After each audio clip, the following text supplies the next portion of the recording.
بإثيوبيا فتوات زخون أوانات تباهيلهم تصرحوا أب أجري تبحري استترأسته نيروم بالراخز هاجر دما مس سموي تاريخام أبتي جم بحرنا هاللوت بورك أو قلم تختيويهم إثيوبيا بورك جنزب عدي قتفت أمتلهم كوحنا الديلا أمان زراربت اللوم بحر تساقيرا نهاجرات جبرز خفلت اللوم أبتي جم بحري جواري تحداقي تأبزنا برلت الأواني نيرو أو إثيوبيان أمونغوت على إثيوبيان استجوار حد قنتين تهاجر كبر بحر زلوار حقات نمدرات ينيرو إثيوبيان أمو على نتبر بحري إلى تقالي سايام سألعتا عدمهم بملو نا أفدق بحر كي تتسقع زكا عالم خلو ناقنو مسيوم يوم ملالي حبر قارس بوليتيكا إثيوبيان كلام اتبحريوم وطت قالسي إثيوبيان كابتي سمايا حبري زلبس بحري زبقس خوينوم شتون علامان سألعتان دمام كابتي جماجم بحري مسواقيوم زي طفعات بروجكت نمعوات قبل على إثيوبيا حوز لبسو أمان تشنديوم يوم سماياتا أب كند جمه دبنام بتكي بارود استعب لخو قبل علتهم قالات كي توسنن أبت بحري كي تمل على سنيوم بروجكت إرتراون أكالن وتسيتن زي تقباريوم بتصحافي متصحاف بريزنرز أوف جيوغرافي تيم مارشال نيثيوبيا كابتي جماجم بحري مسقواقيوم كابتي ماي مرحاقن سرت قص أمدر غيركا ممع عدويت جيوغرافي نمقارني هاندستن فترتن ات بروجكت بعداو يعني إثيوبيا ايتد لينان زبلو خنا اتبحري انتد اليوم ناقمالهم ماي يستيلو زبلون نتبر بحري زركبون اتي بروجكت زفت امن لاختو بعلاويان ام علو زو علون يوم كاب هلو خنتاتن كاب مزغبه تاريخ تبغيسخا نت جهد حق تحيسخا زتوسن وسانم نايزا حاجه ربح حليفخا كم محاب ززللم دليت تخوت قلبن عررن متغوار استفصمه وديت كدعاتيو زخونه يخون اكال كابتن هاتو دليتن تبغسون صردي ايخونن كابزبل مسرتاو فلسفنا حق جرمبيت عبل لهاجراو ربحا بعلت اطموال استخاللون استجبطلن منقدي بشرحون وديتن تاريخاو صلعتا مخانو صحايزو حقيو حزقنا إثيوبيا نازي تاريخ المقيار غعزو جميرالا طعنا هبلنا زي تحستو فلي مدبنايو شخال ملأختنا إثيوبيا بعداويان بزوسون لا كيكونس حقة تفترو بزوسن لا كبابي مهلاوام عقدست زبحالو ربحاتات نموسان قريص عام العالم اب اجرت بحري زلاقه نبارن شمان متكال عنك عمنك سقاسا موت وشما خوينوم إح فنت احزب بلوم زلو بعداويانن تلاأختو من يوم إثيوبيا يجيوغرافي اسرنيا هنا إثيوبيا اسرتي جغرافي خوينا نزل عالم كتنبريا إلو زحاسب إثيوبيا وانتهاليو نسو بدوز موتيو سلام كتقدميا ندخنت كتمكتيا مأتون موتسن أفدقيا كتم عراريا زواو متأسسار هبخا مقبال قلقالوت ودبن كاب تساقطن تعنتن وصاعتن ناقفلوم استراتيجي إثيوبيا بعتو الناس رحتلو يا زلام هاجر إرترا مس إثيوبيا تسانيام اب ان كان هابان بستدرخ سلاماو تربحنت انت تسرح كم هاجر زلع على تربحنت ايكونومي كمر كباز سغرم كاب سلمي دخنتن حسار مكران كتوصم غبرا نزي خيت تكبر نيرترا خوانا درعتو غيرم كم حاصر زقوملا غوتو تايفقدن إثيوبيا فتحاوي حتى بر بحري مستلعل مراحي هاجر إرترا ناب كوايرو زغويلو هاجراو ربحا إرترا هاجراو ربحا إثيوبيا بمهساي كخون اللو زبل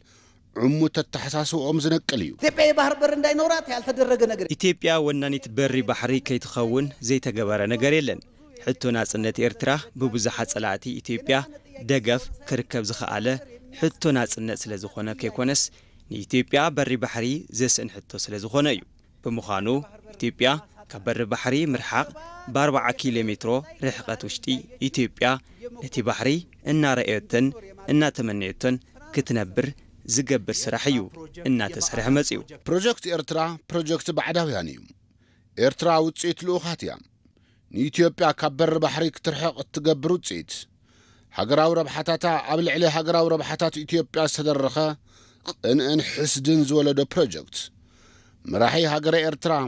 ሕቶ ብሔረ ሃገረ ኤርትራ ካብ ሃገራዊ ረብሓን ላዕሊ ኣብ ድርኹኺት እቲ ባሕሪ ጥራሕ ክሕፀር ዝመረፁ እዮም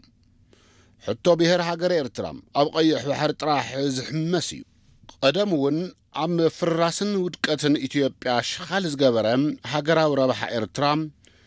ኢትዮጵያ ጉባኣታን መሰላታትን ምስ ትትግብሮም ራዒሉ ምውዳቑ ኣይተርፍን ኣብ ከተማ ኣዲስ ኣበባ መግለፂ ብዝተዋሃበ ቁፅሪ ሚኒስትር ሓበሬታ ሃገረ ኤርትራ ኣብ ገጽ ማሕበራዊ ሚድያ ፕሬዚዳንት ኢሳያስ እውን ናብ ግብፂ ዝጓየዩ ነዚ ፕሮጀክት ሓንፂፆም ዘዋፍርዎም ሃገራት ማእገር ክኾንዎም ካብ ምሕላም ዝብገስ እዩ ካይሮ ንጀብሃ ኾነ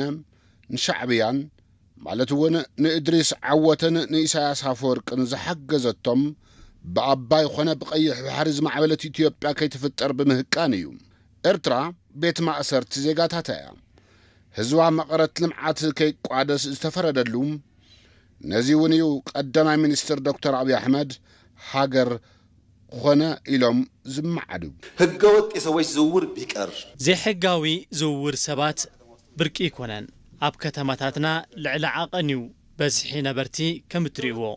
ዘይሕጋዊ ንግዲ ተዝተርፍ ፎርጅድ ተዝተርፍ ኣብ ሃገረ ኣሜሪካ ኣቐሚጥኩም ብዕቱብ እትሰርሕዎ ጸሊም ዕዳጋ እንተዝተርፍ ከም ጎረባብቲ እንተንተሓሳሰብ ኣብ ዘፈር ንግዲ ኾነ ኣብ ጉዳይ ተፈናቐልቲ ኾነ ዓረር ምስጋር እውን እንተገዲፍኩምዎ ብሰላም ሓቢርና ንምዕባይ ብፍቕርን ስኒትን ሓቢርና ንምስጓም ካብ ዝኾነ እዋን ንላዕሊ ኢትዮጵያ ድሌት ኣለዋ በር ባሕሪ ምሕታት ከመጋየልፃ ባዕዳውያን ነጋሪት ኩናት ምድሳቕ ማለት ኣይኮነን እዚ በር ባሕሪ ናሃተይ ኮይኑ ናተይ እውን እዩ ምባል ኩናት ዘልዕል ጉዳይ ኣይኮነን እንትጅመር ኢትዮጵያ ነዚ ባሕሪ ብደምናን ብሓይልናን ሒዝናዮ ንዝብሉ ሃገራት ብደም ክመልሶ እየ ኣይበለትን ንዑ ንዘቲ ንዑ ንመኻኸር እያ ዝበለት ሕቶ እንካን ሃባን እዩ ቃልሲት ዲፕሎማሲ ካብቶም ዓበይቲ ሃፍተገነት ተቋደሱ ምባል ሓቢርኻ ንምዕባይን ሰናይ ጉርብትናን ምድላይን እዩ ነዚ እውን እዩ ብረት ኣፎሙዝ ካብ ምንቕናቕ ሰዓርስየ ምልስናስ ዝተመረጸ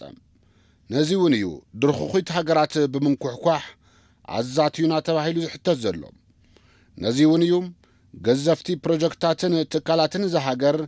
ንሰላማዊ ብጽሒትን ሽርኽናን ክፉት ዝተገበሩ ኢትዮጵያ ብሽርሒ ግፍዕን ባዕዳውያን ካብ ዝተደፈአትሉ ተፈጥራዊ ዓርሞ ይግበአኒ እዩ ዝበለት ተፈጥሮ ናብ ገምገም እቲ ባሕሪ ገይሩ ስለ ዝፈጠራ እዩ ራእሲ ኣሉላ ኣባ ነጋ ወሰንን ዶብን ኢትዮጵያ ቀይሕ ባሕሪ እዩ ዝበሉ ነዚ ሓቂ መሰረት ብምግባር እዩ ቀዳማይ ሚኒስትር ዶክተር ኣብዪ ኣሕመድ ኢትዮጵያ እስርቲ ጂኦግራፊ ኣይኮነትን ዝበሉ ከም ኢትዮጵያ ዝመሰሉ ዓበይቲ ሃገራት ጸላእቲ ኣብ ዝደረትዎ ሕዛእቲ ምንባር ግቡእ ከም ዘይኾነ ካብ ዘለዎም ርድኢት እዩ መጽሓፍ እሱራት ጂኦግራፊ ደራሲ ቲም ማርሻል ኣብ ዓለምናን ዘለዉ ጥጥ ጂኦፖለቲክስ ሰሓቦ ቁጠጦን ዝዳህሰሰሉ መጽሓፍ ዓይኒ ቐላዓይ ተባሂሉ ይውደሰሉ ከም ሃገር ዘለላ ገጸ ምድሪ ፖለቲካዊ ውሳነታት ታሪኻን ቐጻሊ መጻእኒ ዕድላትን ይውስኑ እዩ ዝበለም እዚ ጽሓፍ ታሪኽ ኣብ ቀርኒ ኣፍሪቃ ዘለዋ ኣብ መንጎ ኢትዮጵያ ሱዳን ኤርትራን ዝህሉ ርክብን ምትሕግጋዝን ናይዚ ጥምረት ጂኦግራፊ ውፅኢት ይብሎ ፖለቲከኛታት ይኸዱ ይመፁ ወሓዝቲ ሩባታት ጎታትን ቃላያትን ግና ኣይልወጡን ውሳነታት ምራሕቲ ሃገራት ግና ዝድረኹ ኣብ ትሕቲ ሓፀሩ ዞም ጂኦግራፊያዊ ውህብቶ ኮይኖም ብምባል ይገልጾም ፖለቲካ ርዮተ ዓለም ወይ ከዓ ኣመራርሓ ቅድሚ ምምፅኡ ጂኦግራፊ ወሳኒ ነገር ከም ዝነበረ የዘኻኽረና ጎቦታት ሩባታትን ዓበይቲ ቃላያትን ባሕርታትን ከምኡውን ሓጓፍ ሽንጥሮ ዝፈጠሮም መሳገርቲ ማያዊ ኣካላት ወሰን ወይ ከዓ ዶባት ሃገርን መስመራት ንግድን ዕፃ ምንባርን ዘይምንባርን ህዝብታት ናይ ምውሳን ተፈጥራዊ ሓይሊ ኣለዎም ይብል ተመክሮ ሃገራት እውን ነዚ ሓቂ ጉህድ ይገብሮ ሃገራት ምስ መሰል ሃገራትን ዓለማትን ንምውፃእን ንምርኻብን ጥራሕ ከይኮነስ ድሕንነቶም ንምውሓስን ንምሕላውን ገጸ ምድራዊ ሓለዋ ይደልዩ ኢትዮጵያ ካብ ጸላእታ ተሓልያ ዝነበረት ብጀጓኑ ደቃ ጥራሕ ከይኮነስ ተፈጥራዊ አቀማምጣን ገጸ ምድራን ዋርድያ ኮይኖም ሓልዮም ዋዮም ኣማኻር ማሕበራዊ ጉዳያት ቀዳማይ ሚኒስትር ዶክተር አብይ አሕመድ ዝኾኑ መዓዘ ጥበባት ዲያቆን ዳንኤል ክብረት ጎታትና ንጸላእትና መኪቶም እዮም ይብሉ አንድ ሀገር በነበረው አቀማመጥ ሓደ ሃገር ብዘለዎ ተፈጥራዊ አቀማምጣ ገጸ ምድሪ ንዕዳ ኾነ ንኸስቢ ይውዕል እዩ ጂኦግራፊካዊ አቀማምጣና ንሃገራዊ ድሕንነትና ይውስነ እዩ ተፈጥራዊ አቀማምጣ ኢትዮጵያ መርገምን ጸጋን እዩ ነቲ በረከት ሓፍ አቢልካ ነቲ መርገም ናይ ምንካይ ስራሕ ድማ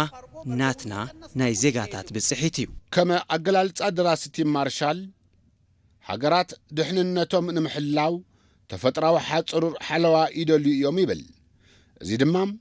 ንሃገራት ካብ ወራር ስግር ሃገራት ይሕልወን እዩ ከምቲ ጸሓፊ ዝብሎም ሓንቲ ሃገር ሓያል ንምዃን በር ባሕሪ የድልያ ከም ኢትዮጵያ ዝበላ ሃገራት ሓደ ንንግዳዊ ምንቅስቓስ ካልኣይ ንውሕስ ድሕንነት ኣብ ልዕሊ ጎራብተን ጽግዕተኛ ከይኾና ይግደዳ እዚ ማእሰርቲ ጂኦግራፊ ቀጻሊ ዕቤት ኢኮኖሚአንን ነጻነታዊ ምንቅስቓስ ፖለቲካንን ይድርቶ ይብል ጂኦግራፊ ሓቃዊ እዩ ጂኦግራፊ ኣይሕሱን ምርጫ ሓንቲ ሃገር ጂኦግራፊ ይውስኖ ቴክኖሎጂ ገጸ ምድራዊ ሓቂ ኣይልወጥን ፍርያት ክሳብ ዘሎ ግዜ ጂኦግራፊ ናይ ሓንቲ ሃገር ኩሎ መዳያዊ ኩነታት ይውስን እዩ ከመጋላጻት ጸሓፊ ሃገራት ዝውለዳ ኣብ ገዛ ተፈጥሮ ምዃኑ ብምሕባር መራሕቲ ድማ ካብ መንደቕ ትገዛ ተፈጢሮም ንወለዶ ዝሰግርን ንሃለዋት ዝበቅዕን ልዝብን ዘተን የካይዱ እዚ ከምዚ እናሃለወ ብቑዕ መራሒ ማእሰርቲ ጂኦግራፊ ኣልዩ ናብ ሓይሊ ሚዛናውነት ናይ ምቕያር ብቕዓትን ሓይልን ኣሎ ጂኦግራፊያዊ ድሩዕትነት ናብ ኢኮኖሚያዊ ኮሪደር ዝቐየረ ሃገራት እውን ኣብዛ ንነብረላ ዓለም ተፈጢረን እየን ኢትዮጵያ እውን መጻዕ ዕድላ መራሕታ ብዝኽተልዎ ስትራቴጂ ዝተደረኸ እዩ ዝኸውን ክብል ይጸርሕ ኢትዮጵያ ኣብ ዝሓለፉ 2 ዓመታት ዝወሰደቶም ውሳነታት ናይ መስተውዐሊ ሓደራ እያታት ዝሕልን ንመጻእ ትውልዲ ዝሓሸ ሃገር ናይ ምውራስ ሕልሚ እዩ ኢትዮጵያ እስርቲ ማያዊ ኣካላታ ኮይና ጸኒሓ እያ ብምኽንያት ሩባ ኣባይ ምስ ታሕተወት መፋሰሲ ሃገራት ተዛሚዳን ተኣሳሲራን እያ ብዓብዪ ግድብ ህዳሴ ምኽንያት ካብ ማእሰርቲ ኣባይ ተፈቲሓ እያ ሕዚ ብሽርሒ ባዕዳውያን ምኽንያት ካብ ዝተኣሰረትሉ ተፈጥራዊ ገጸ ምድሪ በሪ ባሕሪ ንባዕላ ሓራ ንምውፃእ እናተቓለሰት ትርከብ ኢትዮጵያ ካብ ማእሰርቲ ጂኦግራፊ ሓራ ንምውፃእ ኩሎም ዓይነታት ኣማራፂ እናተጠቐመት እያ ዘላ እቲ ቐንዲ በሪ ባሕሪ ንምውናን ትገብሮ ምንቅስቓስ ከም ዝተሓለወ ኮይኑ ሃገራት ካብ ማእሰርቲ ጂኦግራፊ ንምንጋፍ ዝጥቀማሉ ሜላታት ኣብ ምጥቃም ትርከብ ብፍላይ ድማ ሃገራት ካብ ማእሰርቲ ጂኦግራፊ ሓራ ንምውፃእ ዝጥቀማሉ ከም ምልማዕ ወደብ ህንጸትን ዝርግሐን መስመራትን ሓይሊ ማይ ኣብ ኢኮኖሚያዊ ሓይሊ ምቕያርን ዝበሉ መሰረታውን ዓበይቲ ስጉምታትን ካብቲ ማእሰርቲ ጂኦግራፊ ሓራ ንምውፃእ ዝግበሩ ስልታዊ ስጉምትታት እዮም ከም ዓብዪ ግድብ ህዳሰን መስመር ዝርግሐ ባቡር ኣዲስ ኣበባ ጅቡቲ ዝበሉ ዓበይቲ ፕሮጀክታት ሃገርና ካብ ጂኦግራፊ ማእሰርቲ ዘናግፍን ሓደሽቲ ዕድላት ኢኮኖሚ ዝኸፍቱ መሳርሕታት እዮም እዚ ዘርእየና ወደብ ዝርግሐ መሰረተ ልምዓት ጥራሕ ከይኮነስ محلو لألاونة هاجرن نتعنتن ونيوم industrialization بمسلات كتماتات باستراتيجي بملمع بزها زفرات تمات بمهابن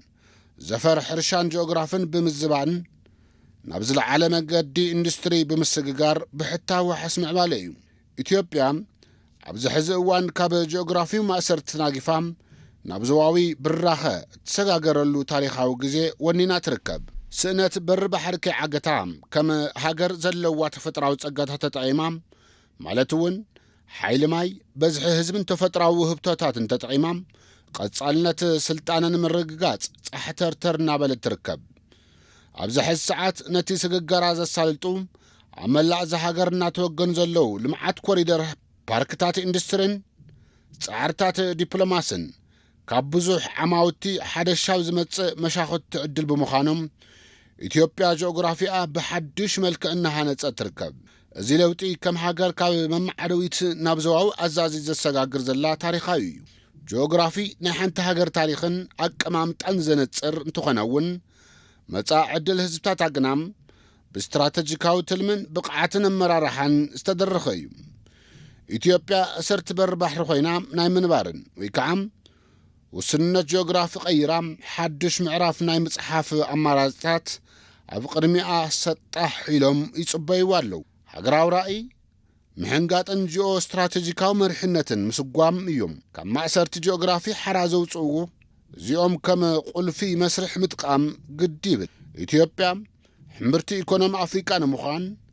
ኣማራጽታት ወደብ ብዘላቕነት ንምውናንን ንምርግጋጽን ሓደ መራሒ ክወስዶ ዝግብኦ ድፍረት ዝተመልኦን ስልታዊ ውሳነን ማንነት በር ባሕሪ ብዲፕሎማስያዊ ጻዕርን ዝርግሐ መሰረተ ልምዓትን ምርግጋጽን እዩ እዚ ውሳነ እዚ ኢትዮጵያ ምስ ጎረቤት ሃገራት ኣብ ልምዓት ወደብን ዶብ ተሳጋረ መሰረተ ልምዓትን ብዋንነት ብምርግጋጽ ካብ ጽግዕተኛ ሓራ ዝገብረና ኣፍደገ ባሕሪ ብምርካብ ናብ ሓበራዊ ተረባሕነት ዘረጋግጽ ኢኮኖሚ ምቕያር እንትኸውን እዚ እውን ውሕስና ሎጂስቲክ ካብ ምርግጋጹን ላዕሊ ዘዋዊ ምትእሳር ብምስጣም ኢትዮጵያ ወናኒት ባሕሪ ሓይልን ስጡም ንግዳዊ ምንቅስቓስ ዘለዋ ሞተር ይገብራ ፕሮጀክት ኤርትራ ብምንጋስ ዲሞክራሲ ዜጋታትን ልምዓታዊ ምዕባለ አንተሃኒጹ ስለዘይተሰርሐም ዶኻዓኢሉ ወዲቑ እዩ ኮይኑ ግና ኢትዮጵያ እስርቲ ፖለቲካን ጂኦግራፊን ንምግባር ዝተፈጠረ ሃገር ኣብ ተኽላ ስብእና ሃገር ኣይተረኽባን ፕሮጀክት ኤርትራ ዝፈረሰን ዝፈሸለን ብኻሊእ ምኽንያት ከይኮነስ ስሮ መሰረቱ ጉዳይ ሃገር ጉዳይ ሓቢርኻ ምዕባይን ዝብሉ ኣምራት ስለ ዘይብሉ እዩ ኤርትራ ዝማዕበለት ሃገር ዝግብራ ምስቲ ኣብቲ ዞባ ዘለዋ ሃገራት ፍላይ ድማ ምስ ኢትዮጵያ ዝህልዋ ሓቢርኻ ናይ ምስራሕን ምትሕባብርን መንገዲ እዩ መራሕቲ ሻዕብያ ካብ ድሌት እቲ ህዝቢ ብተቐራኒ ጠጠብ ዝበለሉ ምኽንያት ብጽዕንቶ ባዕዳውያን ለኣኽቶምን እዩ ነዚ እውን እዮም ቀዳማይ ሚኒስትር ዶክተር ኣብይ በይዛኻትም ሃገር ኹኑ እናበሉ ብተደጋጋሚ ንመራሕቲ ዓዲ ሃሎ ዘተሓሳስቡ ዘለዉ ነዚ እውን እዩ መራሕቲ ዝሃገር ካብ ኣምልኾ ባዕዳውያን ሓይልታት ሓራ ወፂኦም ንሃገራዊ ረብሓ ህዝቢ ኤርትራ ጠውጠው ክብሉ ደጋጊሞም ዘተሓሳስቡ ዝኸበርኩም ተኸታተልትና ንሎሚ ዝበልናዮም መልእኽቲ በዚ ንዛዝም ኣብ ቐጻሊ ብኻሊእ ትሕዝቶ ክሳብ ንራኸብ ሰናይ ቅነ